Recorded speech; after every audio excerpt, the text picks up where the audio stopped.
My name is Daniel Holt. I am 41 years old. And the last time I sat in that courtroom, my brother looked across the aisle at me like I was a stranger who had wandered in off the street and made the mistake of sitting down. That look, that specific look. I had been seeing it my entire life and I'd never once been able to name it until that morning. It was not hatred. Hatred at least acknowledges you exist. It was something quieter and more precise than hatred. It was erasure. The practiced, comfortable erasure of a man who has spent 4 decades pretending his brother was furniture. I want to tell you about the day I understood why. But to get there, I need to go back to a Tuesday in February, 2 years before the courtroom, when I drove 3 hours through a snowstorm to attend my own father's funeral, and arrived to find my name was not on the programme, not misspelled, not abbreviated, absent, completely, deliberately absent. The programme was printed on cream cardstock with a small photograph of my father in the upper left corner.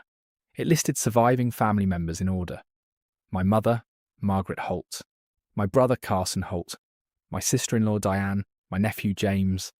My niece, Sophie.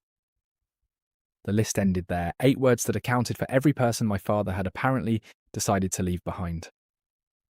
I stood in the vestibule of St. Michael's Episcopal in Denton, Ohio, holding that programme in both hands while the organ played something slow and enormous from inside the sanctuary. And I did the thing I always did in moments of Holt family cruelty. I counted. The congregation was approximately 200 people. My father had been a county judge for 31 years. He had friends in every room of every building in that county.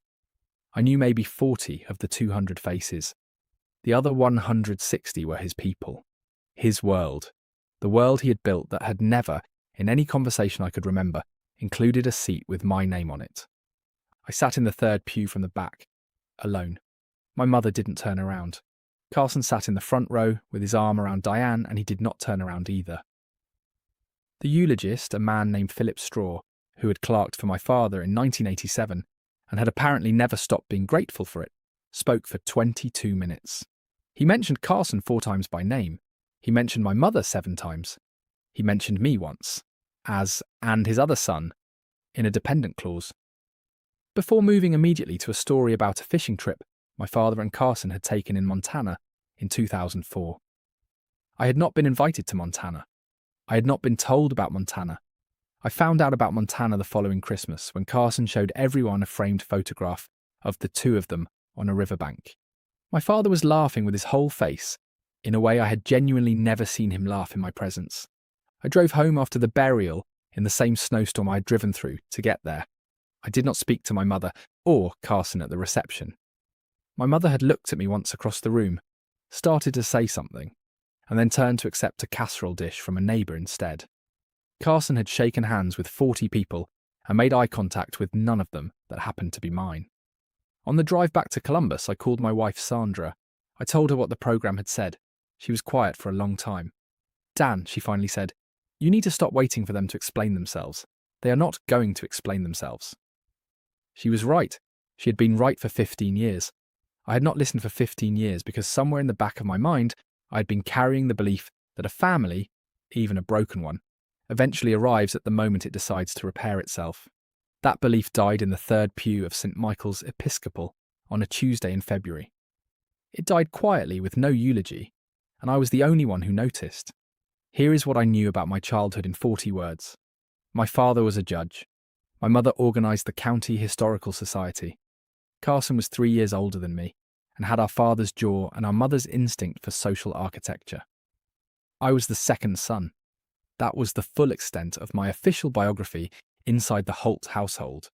Here is what I had never been able to explain to a therapist or a wife or a best friend without sounding like I was exaggerating.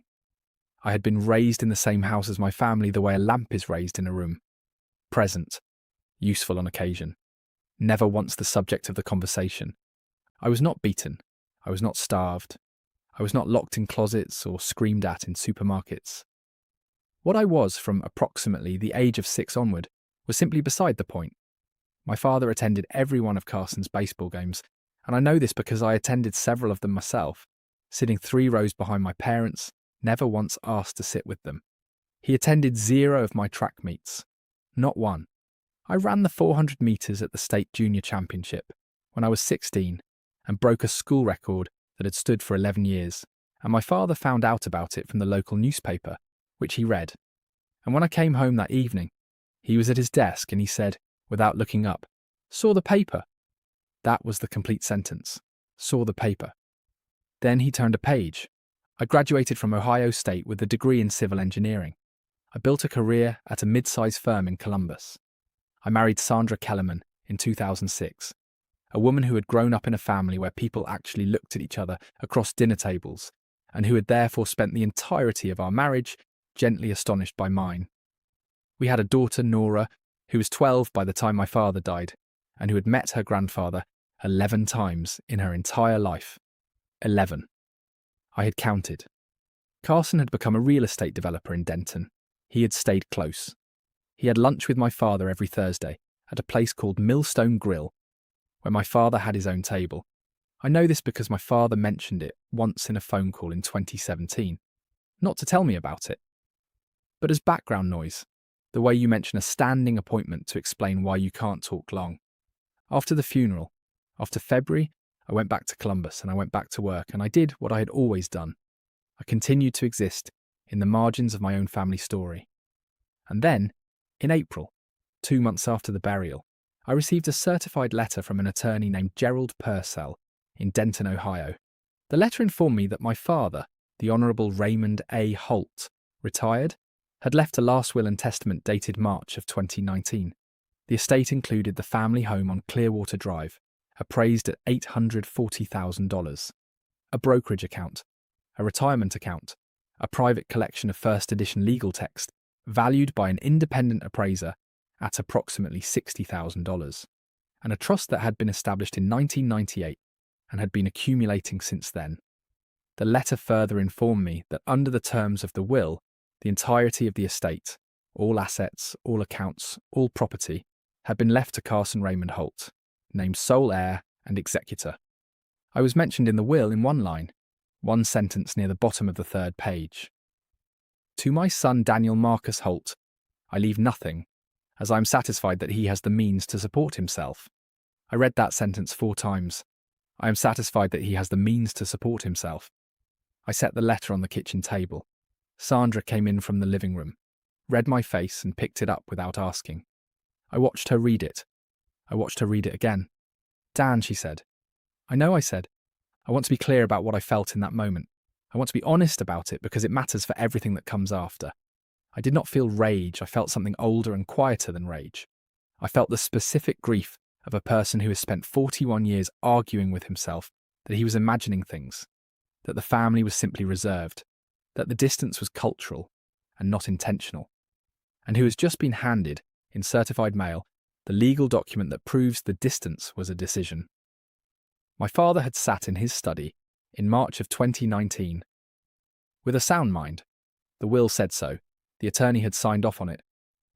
And he had written my name into his final document for the express purpose of leaving me nothing. He could have omitted me entirely. He did not omit me. He included me so that he could formally record, for the purposes of a legal instrument that would be filed with the county, that he had considered me and found me dispensable. The man was a judge for 31 years. He understood what he was doing with language. He had written that sentence the way he had written sentences from the bench, with intention. I called Gerald Purcell the next morning. I asked whether there was any provision I had missed, any secondary document, any codicil. There was not. I asked whether the will had been contested by anyone prior to his sending my copy. Mr. Purcell said no. I asked whether Carson was already aware of the terms. Mr. Purcell paused for exactly 1 second too long. He said he was not able to speak to that, which meant yes. I drove to Denton the following Saturday, not to the attorney's office, to the house on Clearwater Drive. My mother's car was in the driveway. Carson's was parked on the street, which meant he had been there long enough to have taken the garage spot, which meant he had been there for hours, which meant he had known I was coming. My mother answered the door. She was wearing a cardigan the colour of old paper, and she had the expression of a woman who has been rehearsing a conversation she does not want to have. "Daniel," she said, "I want to know why." I said. She stepped back from the door, the way a person steps back from something that has arrived earlier than expected. Carson was in the living room, sitting in my father's chair. He had a coffee mug in both hands. He looked up when I walked in, and he gave me the look, the furniture look. I stood in the doorway between the hall and the living room, and I said to both of them, "I want one of you to tell me what I did." Carson said, "Dad made his wishes clear." I said, "I'm not asking about Dad's wishes. I'm asking you two directly what I did to this family that earned me one sentence in a legal document." My mother sat down on the sofa. She put both hands in her lap. She said, "Daniel, your father loved you." I said nothing, because there is no answer to that sentence that does not make things worse. Carson said, "If you're thinking about contesting it, you should know the will is ironclad. Dad had it reviewed twice." I looked at my brother in my father's chair with his coffee mug, and I understood something I had suspected for years. He had known. He had known about the will since before my father died, and he had said nothing. He had stood at that burial in February and looked past me and said nothing. He had probably helped write the sentence. My father was thorough, but he was not, in his later years, a man for whom words came easily. Someone had helped him sharpen that line. I am satisfied that he has the means to support himself. That was Carson's cadence, not my father's. I left Clearwater Drive without another word. I drove to a diner on Route 36 and I sat in a corner booth for an hour and a half, and I did what I'd learned to do in that third pew. I counted. I counted every piece of information I had. I was an engineer. Engineers count things. What I had: a will, a certified letter, one sentence, a brother in my father's chair, a mother with her hands in her lap. What I did not have: any understanding of why. That changed in June, when I received an email from a woman named Patricia Alderman in Cincinnati. The email was 4 paragraphs long. She explained that she had been a paralegal at a firm in Columbus in the mid-1980s. She was now retired. She had seen the obituary for my father in an Ohio legal news digest she still received out of habit. She had thought about sending this email for a long time. She had decided to send it because she was 71 years old, and she had learned, she wrote, that secrets kept out of loyalty to powerful men had a way of outlasting the people they destroyed. She asked if I was, in fact, the son of Raymond Holt, who had been born in October of 1983 at Riverside Methodist Hospital in Columbus. I wrote back the same evening. Yes. Her second email arrived the next morning. It was longer. In 1982, she wrote, she had been assigned to assist a senior partner on a private matter for a client named Raymond Holt, who was at that time a practicing attorney, preparing his judicial application. The matter involved a document. The document was a private adoption agreement executed through an informal arrangement with a contact the client had in the Ohio family court system. The agreement concerned an infant boy. The boy had been born in September of 1983 to a woman named Carol Marsh, who was 22 at the time, unmarried, and who had been told by the person managing the arrangement that the child would be placed with a family in Michigan. The child had not gone to Michigan. She stopped typing at the end of that paragraph and started again. "Mr. Holt," she wrote, "I do not know how much of this you have been told. Based on what I know of Raymond Holt and his methods, I suspect the answer is none of it. I am going to tell you the rest plainly because I think plainly is the only way left. The infant boy was you. You were not born to Margaret Holt. You were brought into the Holt household at the age of 3 weeks, through an arrangement that was not a legal adoption. Raymond Holt had the paperwork altered. He had a contact at the records office. Your birth certificate, as it exists today, names Margaret Holt as your mother. That document was produced in 1984 by a records clerk who no longer works in that office, in exchange for a favour Raymond Holt granted in his capacity as a rising figure in county legal circles. Margaret Holt was told the child was the biological result of an affair Raymond had conducted. She was not told about Carol Marsh. She was not told about the informal arrangement. She was told only that Raymond had a son, that the son's mother was not going to be a factor, and that Margaret could either raise the child or Raymond would find another way to manage the situation. She chose to raise you. She has never, to my knowledge, been told the full truth of how you arrived. Carson Holt was told a version of the story in 2005. I know this because I still have a friend at Raymond's firm who was present when Raymond told him. Carson was told you were the product of an affair. He was not told about the informality of the arrangement. He was told that your presence in the family had cost Margaret years of pain, and that Raymond had always believed the fair resolution was to eventually correct the inheritance accordingly. I sat at my desk in Columbus, in the office above the garage where I did contract work in the evenings, and I read that email 3 times. Then I called Sandra upstairs. She read it standing beside my chair. When she finished, she put her hand on the back of my neck, and she held it there without speaking. And that single gesture was worth more to me than every word I had ever waited for from the people on Clearwater Drive. I wrote back to Patricia Alderman. I asked her if she had documentation. She replied within the hour. She had kept copies.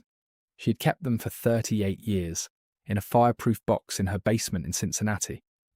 Because she had been 33 years old when she'd processed those documents, and something about the entire arrangement had made her feel, she wrote, like she was participating in something she would one day need to be able to prove she had not chosen. She sent me scanned images of 4 documents, an original informal placement agreement, a letter in my father's handwriting referencing the records contact, an internal memo from the firm noting the matter as closed, and a letter from Carol Marsh, dated October of 1983, addressed to the agency contact, asking for confirmation that her son had been placed with the family in Michigan and was healthy. Carol Marsh had never received a reply. She had been told eventually that her son had been placed successfully and that further contact was closed per the terms of the agreement. She had been 22 years old and she had believed them. I found Carol Marsh in 5 days. She was 63 now, living in Dayton. She had been married twice. She had 2 daughters. She had a photograph on her mantelpiece, she told me later, of a baby boy she had held for 4 hours before being told the family from Michigan was waiting. When I called her, I introduced myself by name, Daniel Holt. I told her I was calling about an arrangement from 1983. The phone was silent for so long that I thought she had hung up. Then she said, in a voice that sounded like a woman pressing her hand against a door she had been leaning on for 40 years, I named you something else. I named you Thomas. Did they tell you that? They had not told me that. I hired an attorney named Vivian Cross in Columbus, who specialised in estate litigation, and who had, according to her firm's website, successfully challenged fraudulent inheritance instruments in 7 Ohio cases in the previous decade. I sat across from her desk on a Thursday morning, and I laid out Patricia Alderman's documents, and I told her everything from the certified letter to Carol Marsh's phone call. Vivienne Cross did not react with the sympathetic horror most people produced when I told the story. She reacted the way a structural engineer reacts when you show her a load-bearing wall that has been load-bearing incorrectly for 40 years. She said, the birth certificate fraud alone is a predicate for full estate challenge. Combined with documentation of intent to defraud a natural heir and the informal placement irregularity, you have a case that a judge is going to find very difficult to dismiss. I said, I don't want the money. She looked up from the documents. I said it again. I don't want the money. I want the truth in a public record. I want what my father wrote about me in that will contradicted by a court finding. I want my brother to sit in a room while a judge reads aloud what was done. She looked at me for a moment. Then she said, I can do that. The case was filed in August. Carson retained a firm from Cleveland. My mother retained her own counsel separately, which told me everything I needed to know about the state of things on Clearwater Drive since February. The hearing was set for the following March. In the months between August and March, several things happened. Patricia Alderman gave a notarized statement. Carol Marsh gave a notarized statement. A forensic documents examiner reviewed my birth certificate and the original placement agreement, and produced a written opinion that the birth record had been altered and that the original document showed signs consistent with fraudulent modification. Carson called me in October. It was the first time he had called me voluntarily in 6 years. His voice was the voice of a man who has been coached by his attorneys to sound conciliatory without conceding anything. Dan, he said, this is going to destroy Mum. I said, Carson, I want you to tell me one true thing. Did you know about Carol Marsh? Silence. I said, did you know I was not biologically Margaret's? He said, Dad told me you were from an affair. I said, did you know about the records fraud? He said, I don't know what you're talking about. He knew exactly what I was talking about. I could hear it in the specific flatness of his voice, the same flatness my father had used for 31 years on a bench when a witness was saying something he had already decided was inadmissible. I said, "I'll see you in March." I hung up. The hearing was on a Wednesday. The courtroom was smaller than I had expected for something that felt, in my chest, like the size of a cathedral. Judge Marietta Oakes presiding. Carson sat at the respondent's table in a charcoal suit with his Cleveland attorneys on either side of him. My mother sat behind him in the gallery with her hands in her lap. The same posture as Clearwater Drive, the same cardigan colour. I sat at the petitioner's table with Vivienne Cross. Carol Marsh sat 3 rows behind me. I had not asked her to come. She had called me the week before and said simply, "I'd like to be there if that's all right with you." I had said it was more than all right. Judge Oakes read the case summary aloud with the efficiency of a woman who had been reading case summaries for 22 years and who did not intend to perform for the gallery. She outlined the petition. She outlined the documentation submitted. She noted that the forensic examination of the petitioner's birth certificate had produced findings the court had reviewed and found credible. Then she looked up. She looked at Carson first, then at my mother, then at me. She said, "I want to be clear about what this court is finding today and why it matters beyond the question of estate distribution." The room went quiet in the specific way courtrooms go quiet when a judge is about to say something that cannot be walked back. She said, "This court finds that the last will and testament of Raymond A. Holt, specifically the provision regarding Daniel Marcus Holt, was constructed on a foundation of material misrepresentation maintained over 4 decades. The petitioner was denied knowledge of his own origin, denied legal standing as a natural heir, and was characterised in a legal document in terms designed to formalise his exclusion from a family estate. This court finds that characterisation to be without legal or factual merit." She set the summary down. She said, "The provision excluding Daniel Marcus Holt from the Holt estate is hereby vacated. The estate is to be distributed equally between Carson Raymond Holt and Daniel Marcus Holt, pursuant to Ohio intestate succession, as applied to the corrected understanding of family relationship." Carson's lead attorney started to speak. Judge Oakes said, "Counsel, I am not finished." He sat back down. She said, "This court further finds that the alteration of the petitioner's birth certificate constitutes a matter that this court is referring to the Ohio Attorney General's office for review of potential fraud on a vital records instrument. The individuals named in the documentation submitted will be contacted accordingly. This court makes no finding of criminal culpability, but this court does make a finding of fact for the public record that the document as originally issued was not accurate." She closed the folder on her bench. She said, "Mr. Holt," she was looking at me, "this court cannot give you the 41 years. It can give you the record. You have the record." I said, "Thank you, Your Honour." She nodded once and moved to the next matter on her calendar. I did not look at Carson as we gathered our things. I turned once at the door of the courtroom, because I needed to see my mother's face one time without her having the opportunity to compose it first. She was looking at her hands in her lap. She had been looking at her hands in her lap my entire life, and I had always interpreted it as composure. I understood that afternoon, for the first time, that it was not composure. It was a woman who had made a choice in 1983 that she had never been able to look directly at, and who had spent 41 years studying her own hand so she would not have to look at the thing she had agreed to raise. I walked past Carol Marsh in the gallery. She reached out and held my hand for exactly 2 seconds. She did not speak. Neither did I. Outside the courthouse, on the front steps of the Denton County building, Vivienne Cross shook my hand and said the case would likely be cited in Ohio estate litigation courses within 5 years. I told her I did not particularly care about that. She smiled and said, "I know. That's why it will be." I drove back to Columbus. Sandra had Nora home from school that afternoon. Nora was sitting at the kitchen table with a biography of Ruth Bader Ginsburg open in front of her, which she had been reading continuously for 3 weeks as if conducting a private intensive course in one woman's entire legal philosophy. She looked up when I walked in. "Did it work?" she said. I said yes. She looked at me for a second. She was 12. She had my eyes, which I now understood were not my father's eyes, or my mother's eyes, or anyone in the Holt family's eyes, but simply my eyes and Carol Marsh's eyes, and whatever combination of particular human beings had produced us both without ever being allowed to know each other. Nora said, "Good." She went back to her book.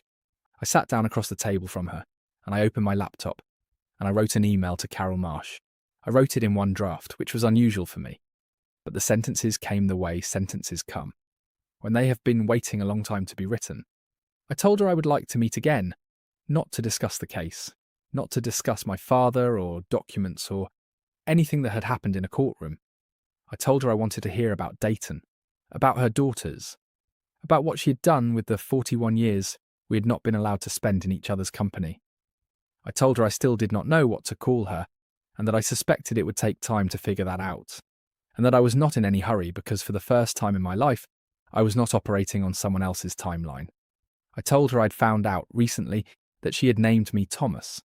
I told her I'd been trying the name out quietly by myself, in the same way I imagined you would try on a coat you had not known was hanging in your own closet.